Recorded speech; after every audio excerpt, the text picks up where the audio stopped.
Hello students, कैसे हैं आप लोग? सब बढ़िया, ठीक ठाक। देखो, आज हम लोग स्टार्ट करने वाले हैं केमिकल काइनेटिक्स का लेक्चर नंबर 3। पिछले लेक्चर में मैं न्यूमेरिकल्स कराया था रेट ऑफ रिएक्शन पर, लेकिन उन न्यूमेरिकल्स में जितने भी क्वेश्चन मैं कराया था उसमें मोलारिटी दिया था। लेकिन आज मैं कुछ न्यूमेरिकल्स कराने वाला हूं जिसमें रिएक्टेंट का या प्रोडक्ट का प्रेशर देगा। तो आज हम लोग numericals in terms of pressure, numericals of rate of reaction in terms of pressure के टर्म्स में न्यूमेरिकल्स करेंगे रेट ऑफ रिएक्शन वाले टॉपिक से रिलेटेड। लेकिन इसको पढ़ने से पहले हम लोग कुछ कॉन्सेप्ट पढ़ते हैं। जरा देखते हैं हम लोग कि एक्सप्रेशन आपको मैं लिखना सिखा दिया था। Expression of rate of reaction मैं एक्सप्रेशन लिखना सिखा दिया था, लेकिन आज थोड़ा सा डिटेल्स बात करते हैं हम लोग। एक्सप्रेशन जो रेट ऑफ रिएक्शन का होता है ये दो टाइप का होता है, 2 टाइप्स के होते हैं, ठीक है। मतलब एक होता है rate of reaction in terms of concentration.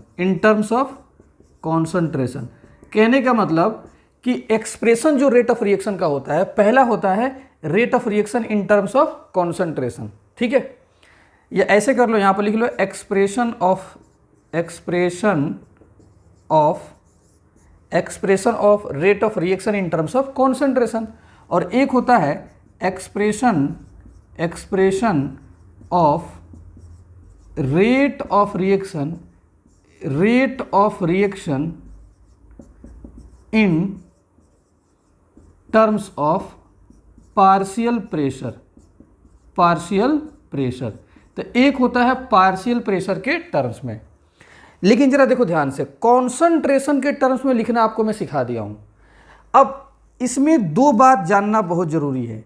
Concentration के टर्म में रेट ऑफ रिएक्शन का जो एक्सप्रेशन होता है, if all components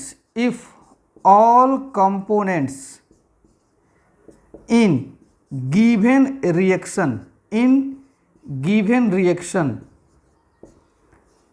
are in aqueous phase, जैसे A से B आपका एक रिएक्शन हो रहा है, A भी लिक्विड है अब B भी लिक्विड है, मतलब एक्वस।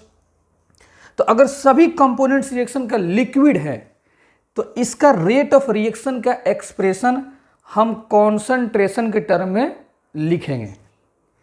या if all components in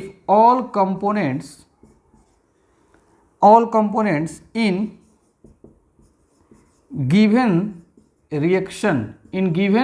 reaction are in gaseous phase, तो गैसियस फेज में भी होगा तो उसका भी हम कॉन्सेंट्रेशन के टर्म में रेट ऑफ रिएक्शन लिख सकते हैं। जैसे A से B आपका एक रिएक्शन हो रहा है और A भी गैस में है, B भी गैस में है। तो कहने का मतलब कि कॉन्सेंट्रेशन के टर्म में जो रेट ऑफ रिएक्शन का एक्सप्रेशन होता है वो लिक्विड वाले के लिए भी होगा और गैस वाले के लिए भी होगा। लेकिन एक बात यहां पर हम ये भी लिखे हैं कि expression of rate of reaction in terms of partial pressure ये होता है only for gaseous components in given reaction. मतलब A से B आपका एक रिएक्शन है और ये भी गैस है, ये भी गैस है। तो expression of rate of reaction in terms of partial pressure वाला जो एक्सप्रेशन जो अभी लिखना आपको हम सिखाएंगे, ये सिर्फ और सिर्फ गैसियस के लिए होता है, सिर्फ और सिर्फ गैसियस के लिए। और कॉन्सेंट्रेशन के लिए जो एक्सप्रेशन होता है रेट ऑफ रिएक्शन का, ये लिक्विड के लिए भी होता है और गैसियस के लिए भी होता है, जो हम लोग पढ़ चुके हैं। लेकिन आज जो मैं आपको बताने वाला हूं expression of rate of reaction in terms of partial pressure, ये मैं आपको सिखाने वाला हूं। ये वाला जब ये सीख लेंगे तो numerical numericals of rate of reaction in terms of pressure concept clear हो जाएगा। तो पहले आप इसको इतना नोट कर लें ताकि आपको पता चल जाए कि रेट ऑफ रिएक्शन का एक्सप्रेशन कितने तरीके से लिखा जाता है और कौन सा एक्सप्रेशन किस किस टाइप के रिएक्शन के लिए इस्तेमाल होता है। इसको पहले आप नोट कर लें। करते हैं expression of rate of reaction in terms of partial pressure, in terms of partial pressure. और ये सिर्फ किसके लिए वैलिड है? ओनली फॉर गैसियस कंपोनेंट्स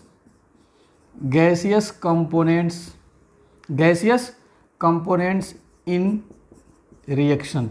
मतलब रिएक्शन के अंदर गैसियस कंपोनेंट हैं उसी रिएक्शन के लिए वैलिड है, या रिएक्शन कंटेनिंग गैसियस कंपोनेंट के लिए वैलिड है। जैसे भी जरा इस बात को समझो, इसको हम एग्जाम्पल से समझाते हैं। A प्लस बी, ये आपका रिएक्शन हो रहा है, C प्लस डी बना रहा है। A भी गैस है, B भी गैस है, C भी गैस है, D भी गैस है। अब सुनो, गैसियस वाले के लिए हम कॉन्सेंट्रेशन वाला भी इस्तेमाल कर सकते हैं और गैसियस वाले के लिए प्रेशर वाला तो होता ही है। तो पहले आप लिखिए रेट ऑफ रिएक्शन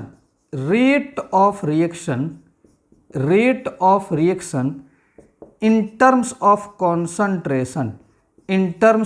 कॉन्सेंट्रेशन, क्योंकि मैं बता चुका हूं कि कॉन्सेंट्रेशन वाला गैस के लिए भी होता है, लिक्विड के लिए भी होता है।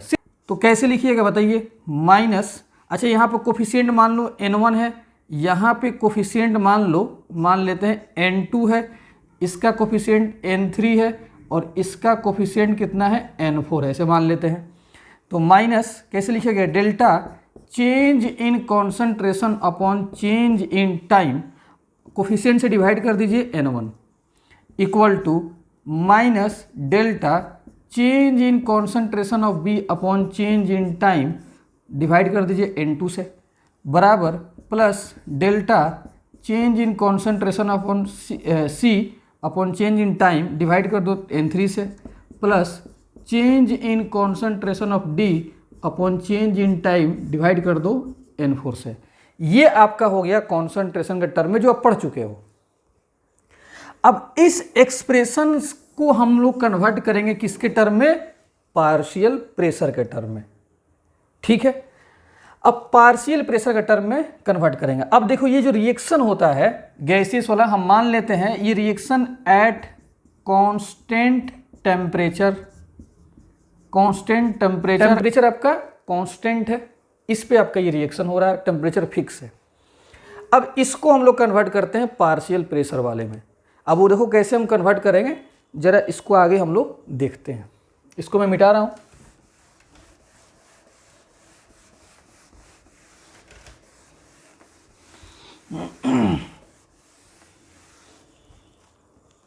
देखो ध्यान से, सबसे पहले एक बात देखिए, एक चीज यहां पर हम लिखते हैं स्टार लगाकर, जो जानना जरूरी है। आप जानते हैं PV बराबर nRT, ये आपका एक आइडियल गैस इक्वेशन है। आइडियल गैस इक्वेशन मतलब ऐसा इक्वेशन जिसको हम लोग गैसियस कंपाउंड पे इस्तेमाल कर सकते हैं।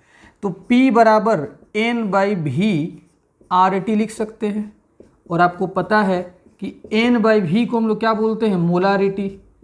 मोलारिटी को हम लोग बोलते हैं कॉन्सेंट्रेशन। ठीक है, ये आपका एक फॉर्मूला आ गया कि हम प्रेशर को कॉन्सेंट्रेशन में रिलेट कर सकते हैं, मतलब कॉन्सेंट्रेशन से प्रेशर निकाल सकते हैं, प्रेशर से कॉन्सेंट्रेशन निकाल सकते हैं। अब जरा आप खुद देखिए, हम क्या करते हैं कि कॉन्सेंट्रेशन के जगह पर हम लिख सकते हैं P/RT लिख सकते हैं। अब जैसे इसी को कन्वर्ट करना है, तो अब देखो A का कॉन्सेंट्रेशन, A क्या बता रहा है? A का कॉन्सेंट्रेशन, तो A का कॉन्सेंट्रेशन को तुम ऐसे भी लिख सकते हो CA, मतलब ये तो A का कॉन्सेंट्रेशन हो गया, CA भी लिख सकते हैं। और इसको ऐसे कर दो PA अपॉन RT। R तो आपका R होता है यूनिवर्सल गैस कांस्टेंट होता है, और T टेम्परेचर है जो कि कांस्टेंट हम मान लिए हैं। तो ये दोनों कांस्टेंट है, ये बदलने वाले नहीं है, ठीक है। तो हम देखो A को ऐसे लिख सकते हैं। अब देखो इसी एक्सप्रेशन को हम लोग चेंज कर रहे हैं। अब हम लोग बात करने वाले हैं rate of reaction, rate of reaction इसी को कन्वर्ट कर रहे हैं। देखो ध्यान से, माइनस डेल्टा, और इस A के कॉन्सेंट्रेशन के जगह पर क्या लिख सकते हैं हम लोग, PA upon RT upon delta T upon N1 लिख सकते हैं, equal to minus delta B के जगह पे क्या लिख सकते हैं, B के कॉन्सेंट्रेशन के जगह पर PB अपॉन RT, और ये आपका नीचे तो डेल्टा T होगा ही अपॉन डेल्टा T, अब फिर फाइनली नीचे N2 हो जाएगा, इक्वल टू प्लस डेल्टा इस C के जगह पे क्या लिख सकते हैं, PA RT, ये डेल्टा T हो जाएगा, और फाइनली नीचे क्या हो जाएगा, N3 equal two plus delta,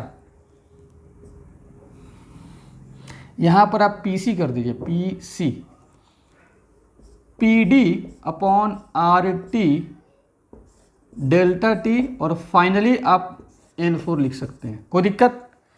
अब जरा देखिए ध्यान से, नीचे मैं मिटा रहा हूं।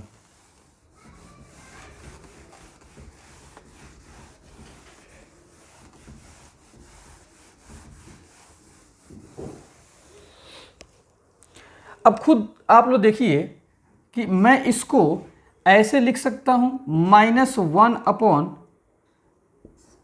N1, और ये RT सब जगह से हम बाहर निकाल देते हैं, ठीक है, इंटू 1 अपॉन RT, और इसको लिख सकते हैं delta PA upon delta T, N1 को हम बाहर कर दिए, equal to minus delta minus इसको ऐसे कर दो, -1 अपॉन N2, 1 अपॉन RT बाहर निकालो, delta PB upon delta T equal to, यहाँ पर 1 अपॉन RT बाहर निकाल दीजिए, delta PC upon delta T, plus लगा दीजिए यहाँ पर 1 upon N4, 1 upon RT delta PD upon delta T। अब तुम खुद देखो इक्वेशन में ये कैंसिल हो गया, तो अब फाइनली क्या लिख सकते हैं, rate of reaction in terms of partial pressure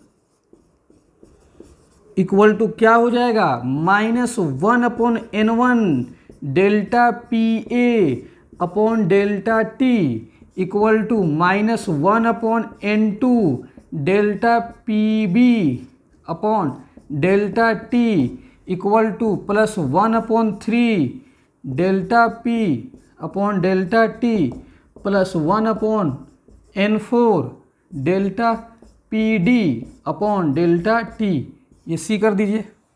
ये हो गया तुम्हारा rate of reaction in terms of partial pressure. और ये तब ही लिखना जब आपका रिएक्शन कंटेनिंग गैसियस कंपोनेंट, जिसमें सिर्फ और सिर्फ गैसियस कंपोनेंट्स हों, गैसियस कंपाउंड्स हों, उसी के केस में आपको ये लिखना है। एकदम देखो पहले की तरह, एकदम कॉन्सेंट्रेशन की तरह ही है। पहले क्या लिखते थे, delta change in concentration of A upon change in time, coefficient से डिवाइड करते थे, एकदम सेम वैसे ही है। जहाँ पे कॉन्सेंट्रेशन था वहीं पर आपको प्रेशर लिख देना है और बाकी कोफिशिएंट से डिवाइड करते जाना है। तो अब ध्यान से सुन लो, रेट ऑफ रिएक्शन का एक्सप्रेशन दो तरह से लिखा जाएगा, एक प्रेशर के टर्म में और एक कॉन्सेंट्रेशन के टर्म में। तो अगर कोई गैसियस रिएक्शन है उसका हम प्रेशर के टर्म में लिख सकते हैं और कॉन्सेंट्रेशन के टर्म में लिख सकते हैं। इसको आप अच्छे से नोट कर लें।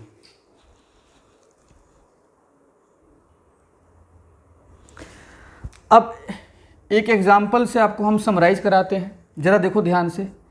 ए एक आपका यहाँ पर N1 गैसियस रिएक्शन है, ये प्रोडक्ट बना रहा है बी गैसियस प्लस सी गैसियस, और इसका N2 और इसका N3 है कोफिशिएंट, ठीक है जी। तो इसका गैसियस है, तो इसका रेट ऑफ रिएक्शन का एक्सप्रेशन हम दो तरीके से लिख सकते हैं। तो रेट ऑफ रिएक्शन का एक्सप्रेशन लिखते हैं हम लोग पार्शियल प्रेशर के टर्म में। कैसे लिखोगे? तो -1/N1 change in partial pressure of A upon change in time, plus 1/N2 change in partial pressure of B upon change in time. Partial pressure का मतलब कंपाउंड का खुद का अपना अपना pressure, plus 1/N3 change in concentration change in pressure of C upon change in time.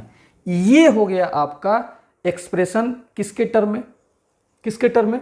Gaseous component का partial pressure के term में। किसके टर्म में? पार्शियल प्रेशर के टर्म में हो गया, ठीक है।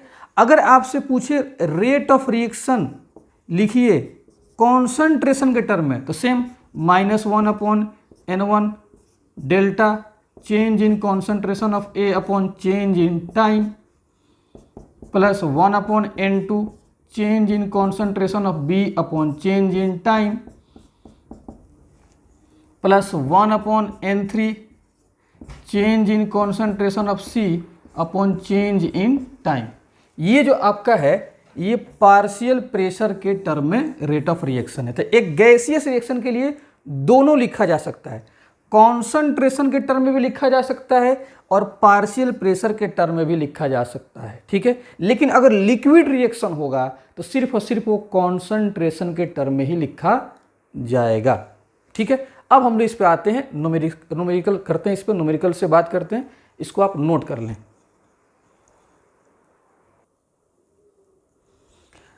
अब देखते हैं जो हम लोग कॉन्सेप्ट पढ़े हैं उस पर न्यूमेरिकल कैसे पूछता है। ये आपका गैसियस रिएक्शन दे दिया है। पिछले लेक्चर में भी इस टाइप का हम क्वेश्चन कराए थे, लेकिन वहाँ पर मोलारिटी दिया था। अब ये गैसियस रिएक्शन का मोलारिटी नहीं दिया है, प्रेशर दे दिया है। The pressure of NO gas falls from 700 to 100 mm of Hg in 250 second, then calculate rate of reaction, ठीक है। अब जरा पहले हम लिखते हैं यहाँ पे रिएक्शन को, पहले हम लिखते हैं 2NO gas solution, 2NO gas plus O2 gas क्या बना रहा है? 2NO2 गैस ये बन रहा है। अब बताओ शुरुआत में कितना दिया है? शुरुआत में 700 इसका mm ऑफ Hg प्रेशर दिया है, mm ऑफ Hg प्रेशर दिया है, और 700 से कितना हो गया? 500, और टाइम कितना लग रहा है इसमें? 250 सेकेंड। ये t बराबर 0 हो गया और ये t बराबर t हो गया, फाइनल टाइम हो गया, ठीक है। तो कह रहा है कि रेट ऑफ रिएक्शन निकालिए किसके टर्म में? ATM पर सेकेंड। देखो रेट ऑफ रिएक्शन का यूनिट ATM पर सेकेंड भी होता है। कब? इन टर्म्स ऑफ प्रेशर। प्रेशर मतलब पार्शियल प्रेशर भी बोल सकते हो या प्रेशर लिख दो।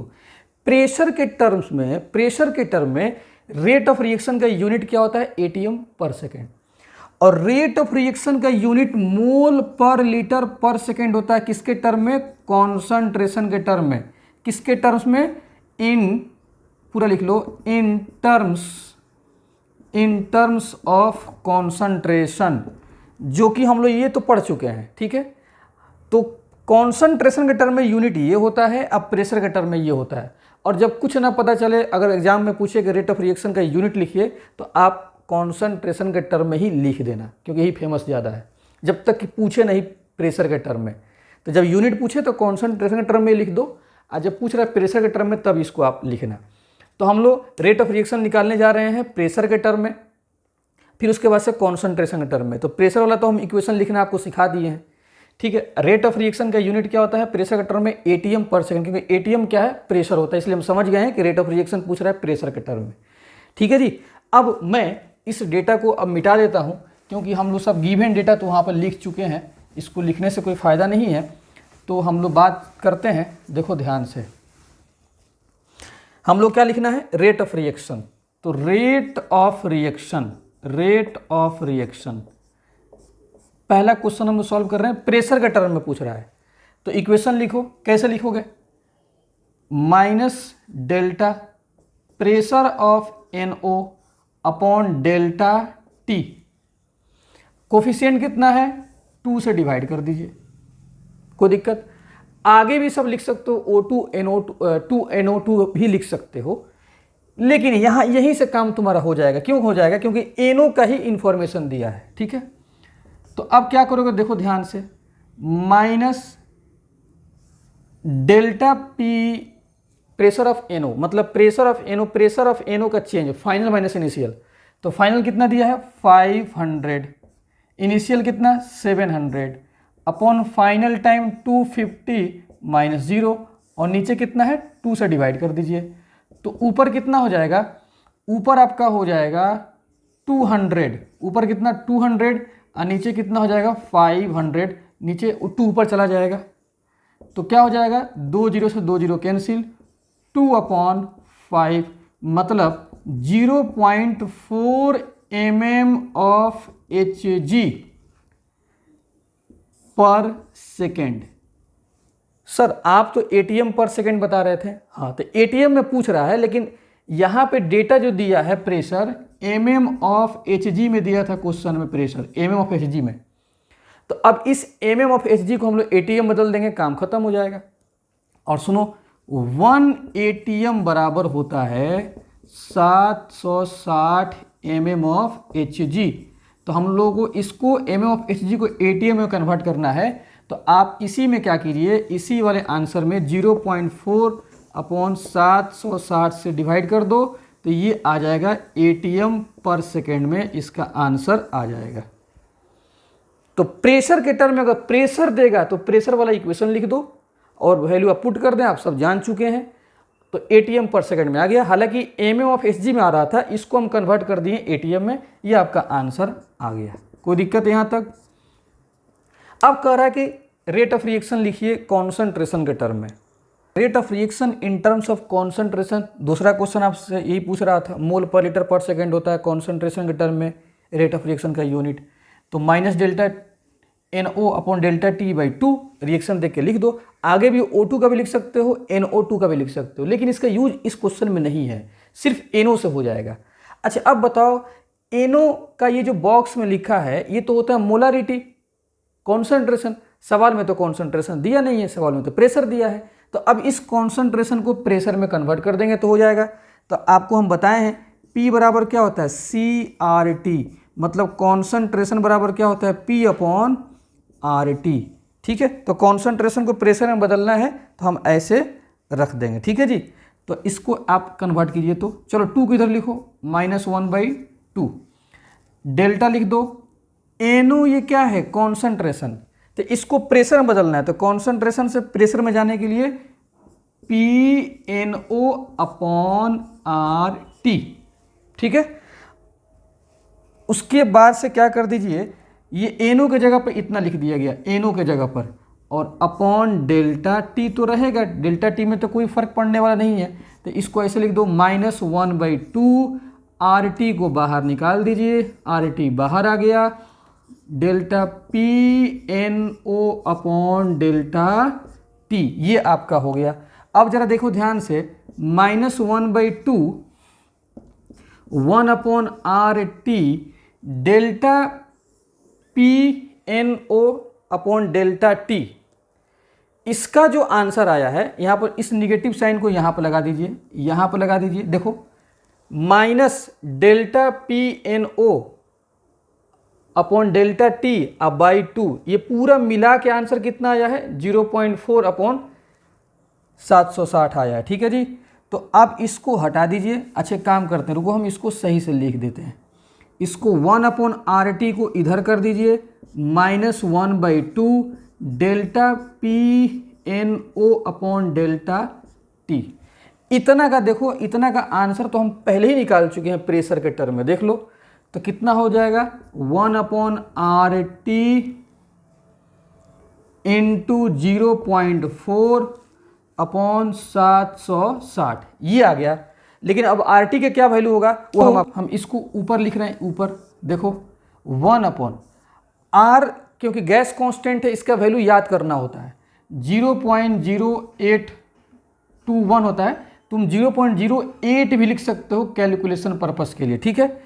और टेम्परेचर सवाल में दिया था कितना, 300 केल्विन, क्वेश्चन में देख लो 300 केल्विन दिया हुआ है, और ये तो वैल्यू हम लोग 0.4/760। ये जो आंसर लाए हैं हम लोग, ये rate of reaction in terms of concentration लाए हैं। तो इधर क्या लिखना होगा आपको, मोल पर लीटर पर सेकेंड, ठीक है। तो देखो mole rate of reaction in terms of concentration ये होता है, लेकिन कॉन्सेंट्रेशन दिया नहीं था तो प्रेशर दिया है, तो इसको हम प्रेशर के टर्म में कन्वर्ट कर दिए, तो एक्स्ट्रा क्या बढ़ गया, एक्स्ट्रा आरटी बढ़ गया, जिसकी वजह से हम लोग आंसर बहुत आसानी से प्रेशर में कन्वर्ट करके कॉन्सेंट्रेशन वाला ही निकाल लिए, ठीक है। तो इसको आप नोट कर लें।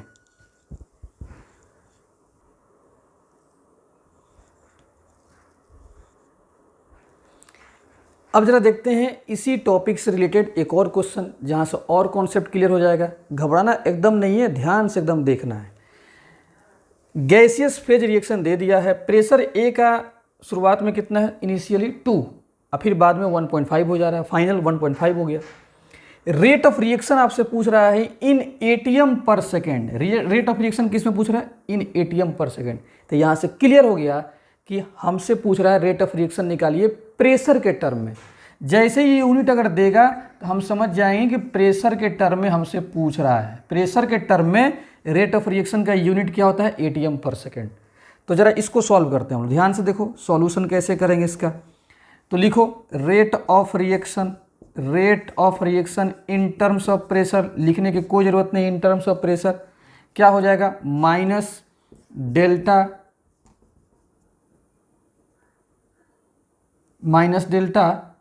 Pressure of A upon delta T, pressure of A upon delta T. अब कोफिशिएंट कितना है, 1/2 से डिवाइड कर दीजिए, बस इतना ही लिख दो, क्योंकि ए का चलो आगे भी लिख सकते हो, कोई दिक्कत नहीं है, प्लस 1/3 लिखने का मन है लिख दो, क्या दिक्कत है, pressure of B upon delta T, ठीक है।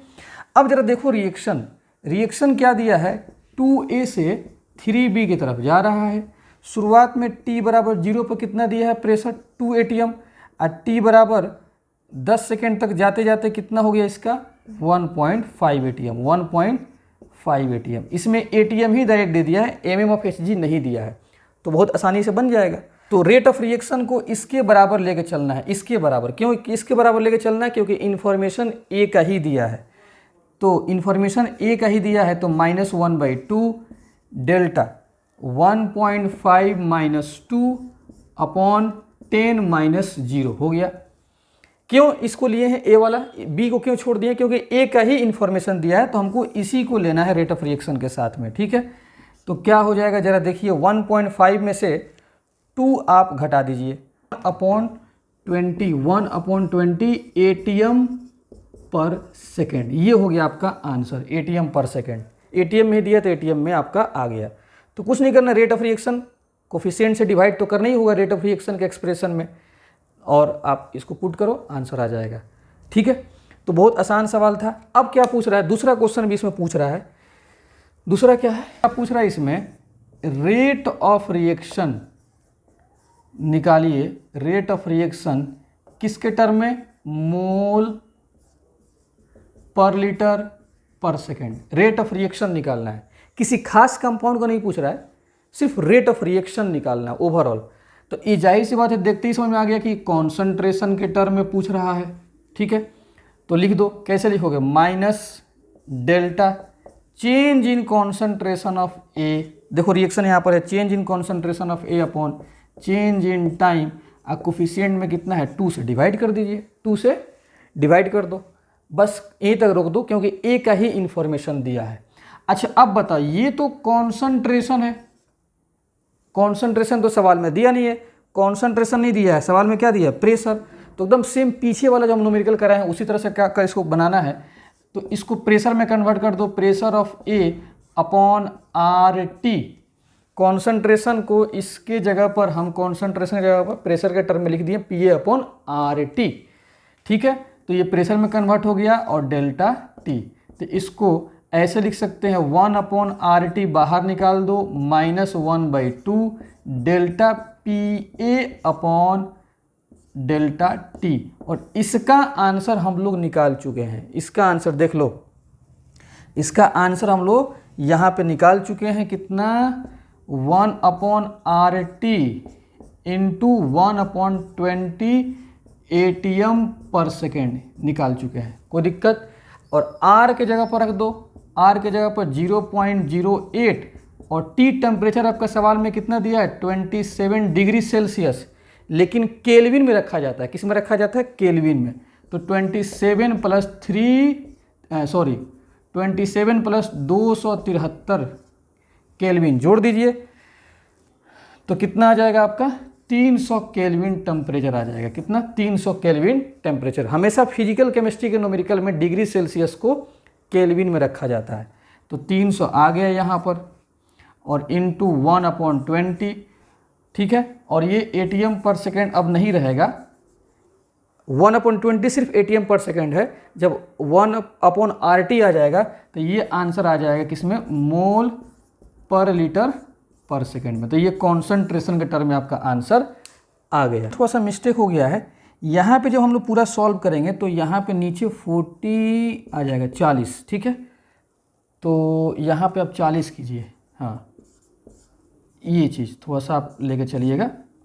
तो ये आपका, अब इस पर तीसरा क्वेश्चन ही पूछ रहा है जो बहुत इंपॉर्टेंट है। तीसरा क्वेश्चन हम इस पर करा रहे हैं। अब देखते हैं इसी क्वेश्चन में तीसरा पार्ट क्या पूछ रहा है, कि पूछ रहा है प्रेशर ऑफ बी निकालिए in same time interval, same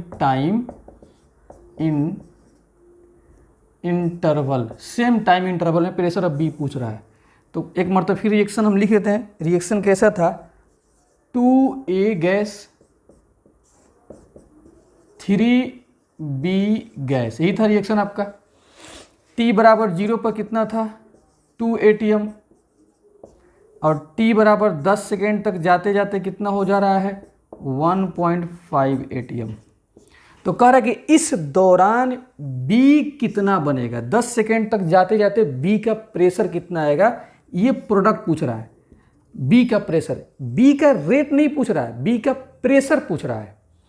तो इसको देखो लॉजिकली कैसे बनाएंगे, बहुत आसान है। ध्यान से देखो, ध्यान से एकदम देखिएगा। अगर ये रिएक्शन A से अगर 3B होता ना, 3B, A से 3B मतलब A के बगल में कोफिशिएंट 1 होता, तो तुम बताओ यहाँ से यहाँ तक जाने में कितना ख़त्म हुआ है, यहाँ से यहाँ तक जाने में कितना ख़त्म हुआ है, 0.5 ख़त्म हुआ है, 0.5। तो जितना ख़त्म होगा उतना ही ना प्रोडक्ट बनेगा।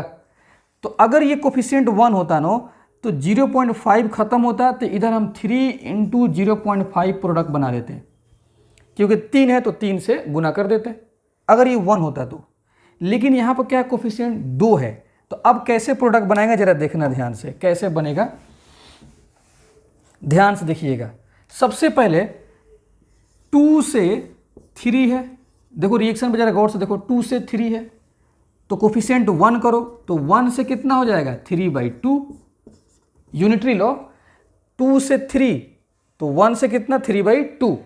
ये कोफिशिएंट हमने क्या कर दिया 1 कर दिया, कोफिशिएंट मैंने क्या कर दिया 1। चाहे इस रिएक्शन को ऐसे भी लिख सकते हैं, A से 3/2 B कर दो, ऐसे भी लिख सकते हो। इस रिएक्शन को हमने क्या कर दिया, दोनों साइड से 2 से डिवाइड कर दिया, तो 2 से डिवाइड करेंगे तो 2 कैंसिल, 3/2 हो जाएगा। अब बताइए ये कितना ख़त्म हो रहा है, 0.5 ख़त्म हो रहा है। A कितना ख़त्म 0.5, तो ये 0.5 ख़त्म हुआ तो ये कितना बनेगा, तो 3/2 कोफिशिएंट है, इंटू 0.5 से गुना कर दो, इतना ATM बनेगा, इतना ATM बनेगा। 3/2 इंटू 0.5 ATM बन जाएगा प्रोडक्ट। इसको लिख सकते हैं 0.75 ATM प्रोडक्ट बन जाएगा। तो कहने का मतलब लॉजिक क्या बोला, जब भी किसी रिएक्शन में प्रोडक्ट का प्रेशर पूछे तो पहले तुम रिएक्टेंट वाले का कोफिशिएंट 1 कर देना। तो देखो 1 कर दिए, कैसे 1 करेंगे, तो उसके कोफिशिएंट से दोनों साइड डिवाइड कर दो, तो इसमें कन्वर्ट हो गया। अब देखो ये रिएक्टेंट कितना कम हुआ है 0.5, जित उधर जाएगा, लेकिन उसके कोफिशिएंट जो 3/2 बना है वो 0.5 में गुना कर देना, करोगे जो आएगा वो प्रेशर 0.75 आया, वही प्रेशर यहाँ पे बनेगा, मतलब 0.758 एटीएम यहाँ पे बनेगा। कोई दिक्कत? बहुत ही आसान है, बहुत आसान है। तो तीसरा क्वेश्चन को जरा ध्यान से एकदम देख लेना। ये था आपका रेट ऑफ रिएक्शन का एक्सप्रेशन प्रेशर के टर्म में। जब प्रेशर दे देगा रिएक्शन में तो कैसे डील करेंगे, तो जिस तरीके से आपको हम बताए हैं उसी तरीके से डील करेंगे। इस दोनों क्वेश्चन को अच्छे से आप लोग देख लीजिएगा। Okay, thank you.